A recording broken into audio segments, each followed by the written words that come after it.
I'm Jim Cashel. I am here with John Shoven, the Charles Schwab Professor of Economics at Stanford, who had a presentation today about how to pay for universal coverage. So what were some of the key takeaways that you wanted to emphasize to the group? Well, I think the key takeaway is a lot of federal health spending comes out of general revenues. And so often when they talk about increasing the benefits, improving the benefits of healthcare, they just say, well, general revenues take care of it. There's no tax increase. There's really no consideration of the cost of the benefit increase. And what I propose today is that we have a dedicated tax that would be used for healthcare spending. And so that if there's a proposal to improve the healthcare system that costs money, they would have to weigh the benefits of the new health policy against the cost of raising the tax. And there's a lot of political resistance to raising taxes, and there's a lot of political momentum for improving benefits, and you would have a tug of war between those two elements. And that's what we need to control health spending. So if there's a dedicated tax, a value-added tax, or other form, Right.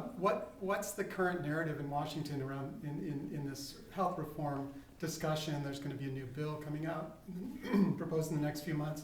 What's the politics of this? What's politically feasible? What do you expect in the coming months? Well, the Obama administration has made cost containment a primary goal. In fact, his goal is rather audacious. It's a 25% reduction in healthcare costs in 4 years from what it otherwise would be. I don't know the mechanism of getting to that goal. In fact, to be honest, I don't think there is one, but at least it's a goal. And what I'm proposing is a mechanism, maybe not to reach that goal, but to control healthcare spending. It's just like if you, in your personal life, if you went on a vacation, well, if you had no budget, you'd probably spend a lot more than if you had a budget. And our healthcare system is being run with no budget. There was a proposal this week from a number of major players in the healthcare industry that sent a letter to the president talking about cost reductions in coming years.